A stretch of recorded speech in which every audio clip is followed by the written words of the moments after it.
주식 투자 심플하게 충분하게 스텝스. 지주회사에서 그린 투자회사로 뉴에너지 같은 경우에는 9.5조 원을 투자를 해요. 스케일이 너무 크네. 스텝스 구독자 여러분 안녕하세요. 돈 되는 정보만을 꽉꽉 눌러서 알려주는 리서치 도날리의 최상욱입니다. 저희가 좀 특별한 프로그램으로 SK홀딩스를 3회에 걸쳐서 좀 깊게 해부를 하고 있는데, 오늘은 그 세 번째 대망의 마지막이라고 할 수 있는 그린과 에너지 분야를 정말 깊게 파헤쳐 주실 손님을 모셨습니다. 하나투자증권의 전우재 애널리스트님인데요. 안녕하세요. 안녕하십니까. 화학 담당하는 전우재입니다. 소개가 매우 단촐하시군요. 화학 담당하는 전우재님이라고.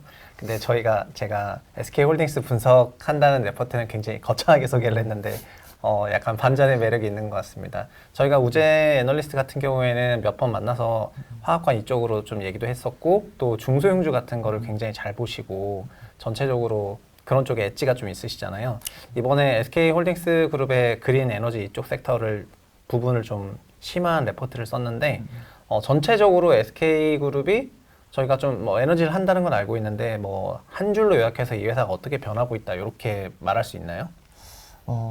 그러니까 SK 같은 경우에 원래 지주회사였죠. 네. 그러다 이제 지주회사에서 그린 투자회사로 좀 바뀌었다라고 생각해 주시면 될 것 같습니다. 지주사인데 이제 투자회사로 바뀌었다. 원래는 지주사였는데 이제는 이제 네. 투자 전문회사처럼 좀 바뀌었다고. 그러면은 그런 그런 회사의 DNA 변화에 걸맞게 투자 이력이 화려한 건가요? 네, 2018년부터 엄청난 투자를 하기 시작을 했습니다. 2018년부터 거의 1조 이상씩 투자를 하기 시작을 했고요. 올해 같은 경우에는 거의 2.7조 원을 투자를 했는데, 대부분이 이제 첨단이나 바이오 쪽보다는 화학 쪽, 그린 에너지 쪽으로 좀 투자가 많이 되었다라고 봐주시면 될 것 같습니다. 그러면은 그 목록이나 이런 것들도 좀 자세하게 알 수 있는지. 네. 네. 올해만 거의 한 80개인가 투자를 했던 것 같은데요. 너무 많아서 엄청, 일일이 설명하기가 조금 근데 어렵구나. 가장 네. 이제 유명한 회사들로는 이제 블룸에너지나 플러그 네. 파워 같은 회사들이 지분 투자를 진행을 했고요. 대부분 투자를 하는 경우에는 SK는 아시아 독점 판매권 혹은 이제 국내 판매권을 받아오게 되고요. 혹은 이제 JV까지 할 수 있는 권한을 갖고 오게 됩니다. 이게 제가 설명을 들으면서 듣는 생각인데, 이 그린이나 에너지나 이런 게 요즘에 또 탄소 제로나 이런 거에 대한 그런 관심이 굉장히 올라왔는데, 우재 애널리스트님 몇 년생이시죠? 저는 이제 90년생. 그렇죠. 저는 70년대생인데, 네.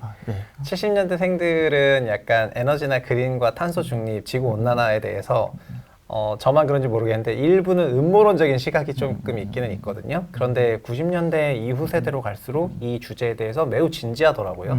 제가 제 주변이랑 얘기를 해보면 이거를 깊게 생각하는 사람이 조금 덜하고, 어린 분들이랑 얘기할수록 이거를 매우 중요한 이슈라고 생각을 하는 것 같아요. 어릴수록. 그래서 지금 주변에서도 이 그린이라든가 탄소 중립이라든가 이런 거에 대해서 전체적으로는 좀 중요하게 생각하는 분위기인가요?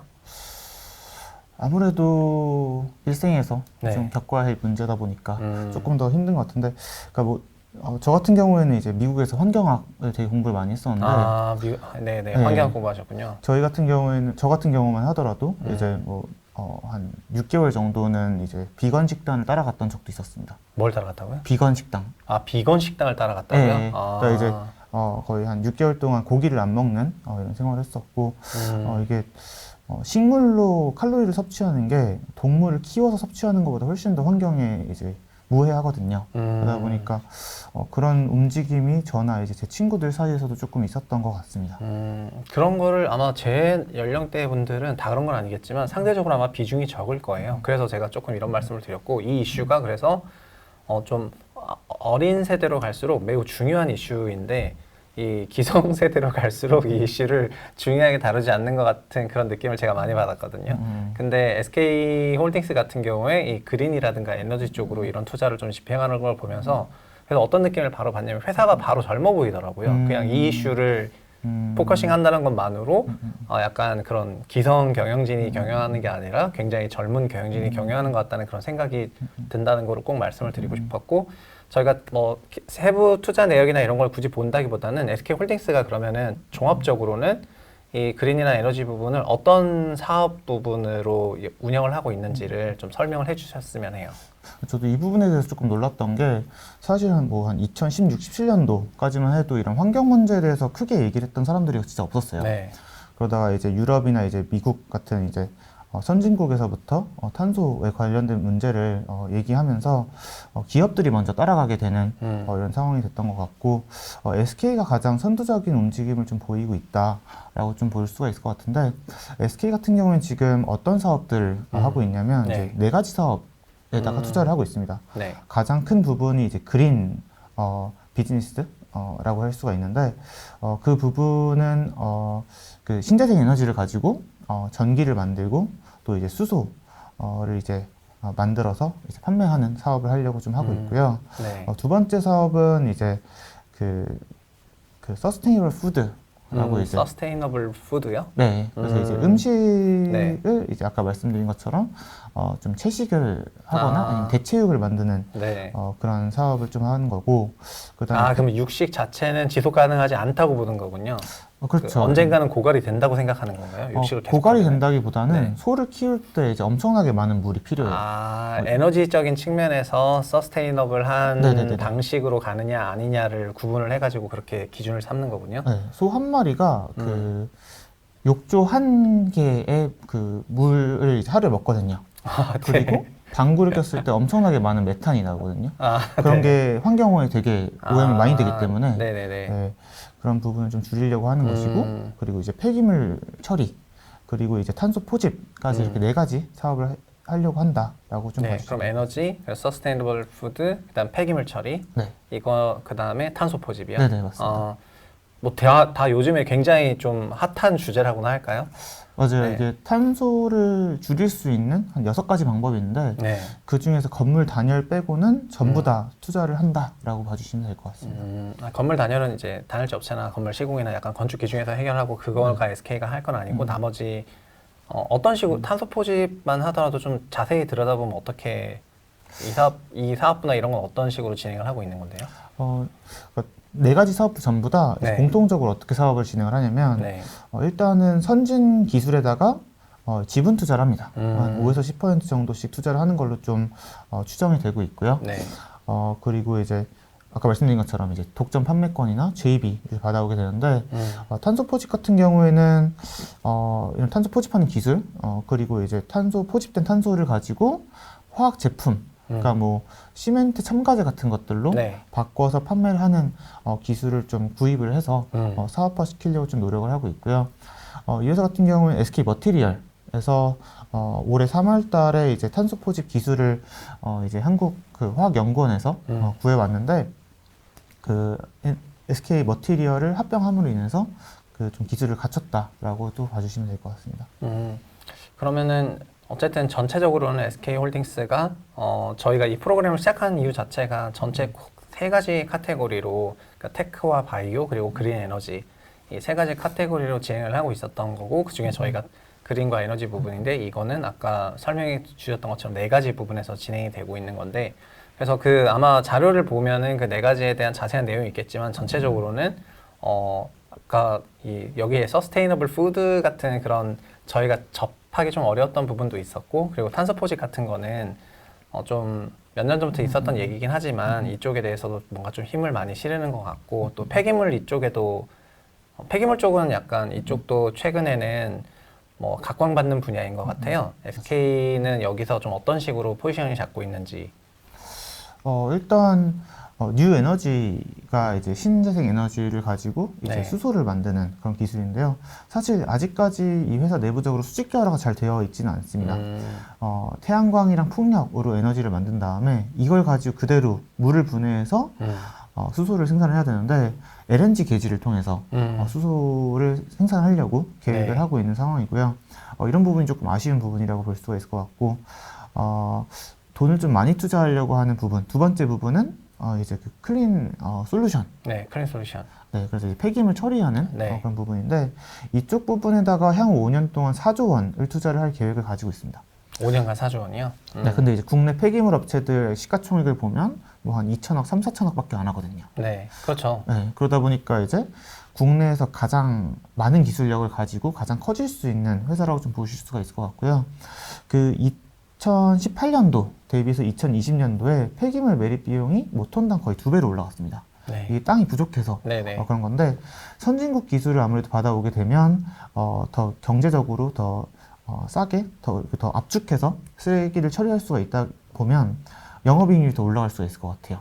그러면 여타 경쟁사들보다는 더 높은 밸류를 받을 수 있지 않을까라고 보고 있고 또 재밌는 게 이 사업부에서 동남아시아의 땅을 구입을 했어요. 네. 그래서 이제 동남아시아까지 좀 확대를 하겠다라는 네. 생각으로 좀 보시면 될 것 같습니다. 그게 제가 건설 섹터 담당이었고 태양건설도 국내 최대 규모의 폐기물 매립장하고 맞아요. 그런 업체들을 가지고 있는데 최근 들어서 마진율이 거의 상상 초월하는 마진율, 거의 블록체인 비즈니스 수준의 마진율이 나오거든요. 맞아요. 그래가지고 아마 그리고 동남아 쪽으로 진출하는 거는 그들 나라도 지금 약간 환경에 부담이 되는 형태의 그런 산업을 성장시키고 있다 보니까 폐기물이 많이 양산되어서 이 폐기물이 종국에는 그쪽에도 반드시 필요한 산업이 되기 때문에 미리미리 가가지고 그 토지를 매입하고 폐기물 매입장 만들고 그리고 그들의 입법 과정에도 개입을 하더라고요. 그러니까 이렇게만 하면 안 되고 뭐 환경에 부담이 가기 때문에 입법 과정에까지 개입을 해가지고 그래서 이렇게 전체적으로 큰 트랙으로 가는 것 같았는데 SK도 약간 비슷한 행보를 밟고 있지 않나 이렇게 생각이 되네요. 그러면은 저희가 좀 스토리는 좀 잘 들었는데 이게 한 향후 몇 년간 저희가 이 보고서를 만들 때 한 2025년 기준으로 아까도 말씀하셨지만 5년간 얼마를 투자하고 5년 후에는 어떤 스탯이 되고 이런 부분을 좀 설명해 주신다면요. 일단 회사에서 SK그룹 내부적으로 줬던 가이던스가 있습니다. 이거는 이제 공시가 되어 있는 부분인데 그 뉴에너지 같은 경우에는 네. 9.5조 원을 투자를 해서 스케일이 너무 큰데요. 네, 그쪽에 가장 많은 네. 투자가 좀 들어간다고 네. 봐주시면 될 것 같고 그래서 이제 내부적으로는 2.8조 정도의 28조 정도의 사이즈로 이제 키워 나가겠다라는 계획입니다. 네. 근데 사실 이게 조금은 어려워 보이는 게 지금 신재생 에너지 같은 경우는 이미 좀 개발이 많이 되어 있는 사업 분야예요. 네. 그렇기 때문에 추가적으로 그렇게 많은 기업 가치를 얻을 수는 없을 것 같고 네. 오히려 더 많은 가치를 얻을 수가 있는 게 일단은 그 폐기물 처리 그래서 아무래도 기술력이 좋다 보니까 더 많은 이익률을 가질 수 있을 것 같고요. 이쪽 부분에 4조 원을 투자를 해가지고 SK 내부적으로는 5.6조 정도 네. 기업 가치를 보고 있는데 충분히 이거보다는 더 많이 달성할 수 있다라고 보고 있습니다. 동일한 이제 경쟁사들 밸류에이션을 적용하게 되면 8조 정도는 충분히 나오고 있는 상황이고요. 제가 개인적으로 가장 많은 기대를 가지고 있는 부분은 그 탄소 포집하는 사업부예요. 네. 이쪽 사업부에는 6천억 정도만 앞으로 투자를 할 계획인데 회사 내부적으로는 6천억 정도의 가치를 보고 있지만 제가 봤을 때 이거는 3조에서 진짜 많게는 15조까지 그 사업을 볼 수 있거든요. 이게 왜 이렇게 많이 네. 왜 이렇게 가치를 커져요? 네. 좀 보고 있냐면 이 회사 가이던스 자체가 이제 매출은 2025년에 2천억밖에 안 나와요. 네. 근데 이 탄소 포집 그리고 이제 탄소 처리를 함으로 인해서 SK그룹 내부적으로 나오는 비용 절감 효과가 1년에 2.5조라고 좀 보고 있습니다. 엄청나네요. 네, 그러니까 네. 이게 그만큼 순이익이 개선된다라고 네. 볼 수가 있는 거죠. 그래서 2.5조인데 이게 전체 회사거든요. 네. 근데 2.5조 중에서 그 가장 탄소가 많이 나오는 사업부가 아무래도 SK E&S일 네. 거예요. 네. 발전소다 보니까 네. 탄소가 많이 나오겠죠. 근데 이 SK 주 SK가 SK E&S의 90%를 보유를 하고 있고요. 두 번째로 많이 나올 것 같은 탄소가 많이 나올 것 같은 회사가 SK 이노베이션일 텐데 네. 이노베이션도 뭐 33% 두고 있으니까 거의 1.5조의 순이익 개선 효과가 주 SK에서 나오지 않을까라고 보고 있고 이렇게 되면 PER 10배만 줘도 네. 솔직히 그러네요. 뭐 15조 나오는 거거든요. 네네. 그리고 이 기술을 꼭 SK 내부적으로만 쓰는 게 아니라 잘 되면 다른 기업들한테도 판매를 할 계획입니다. 그러면 더 많은 가치를 얻을 수가 있게 되고 2025년까지 탄소 포집 시장이 굉장히 커지긴 하겠지만 2030년까지 또 거의 한 8배 정도 또 커지거든요. 그러면 그때에 나오는 이제 비용 절감 효과는 1.5조를 훨씬 더 상회하는 수준이 되지 않을까라고 보고 있습니다. 그러니까 뭔가 회사의 그 투자 계획이나 이런 걸 보면은 뭐 뉴 에너지라던가 뭐 이런 쪽이 폐기물도 그렇고 되게 투자 금액이 많다고 생각하지만 사실은 탄소 포집이 네. 자체적인 그런 자회사 실적 개선에 기여하는 폭은 굉장히 클 것 같고 그리고 투자금 대비 가성비가 매우 좋은 분야네요. 어쨌든 종합적으로 그래서 취합하면은 이게 전우주 애널리스트 특징은 뭐냐면은 그 시장까지 가는 데 있어서 그냥 미래의 성과만 얘기하는 게 아니라 투자금이 얼마 정도 들어갈 것 같다 이런 부분까지 얘기를 해줘가지고 투자자들이 이런 거를 같이 고려해가지고 판단할 수 있게 얘기해준 부분이 조금 장점인 것 같습니다. 일단은 뭐 이 부분을 더 깊게 얘기하고 싶은 그런 마음이 있지만 저희가 이 정도면은 SK홀딩스 그룹에 대해서 좀 부문별로 3가지 부문을 나눠가지고 딥다이브 해보는 그런 시간을 가져서 이게 도날리 프로그램에서도 좀 독특한 프로그램이긴 했는데 전우재 애널리스트의 해석을 통해서 마지막에 퍼즐이 좀 맞춰져가지고 이 3가지 사업부에 힘을 많이 쏟고 있는 주 SK홀딩스에 대해서 좀 투자자들이 더 잘 이해할 수 있는 시간이 아니었나 이렇게 생각이 됩니다. 지금까지 SK홀딩스의 3가지 사업 부분에 대해서 하나투자증권 애널리스트와 함께 분석해보는 시간을 가졌습니다. 오늘은 그린과 에너지를 담당하시는 전우재 애널리스트님과 함께 딥다이브를 해봤고요. 투자자분들에게 굉장히 도움이 되는 시간이었으면 좋겠습니다. 전우재 애널리스트님 오늘 수고하셨습니다. 네, 수고하셨습니다. 이렇게 갑자기 훅 들어오시면 갑자기 훅 필요한 게 돈이니까. 스텝스.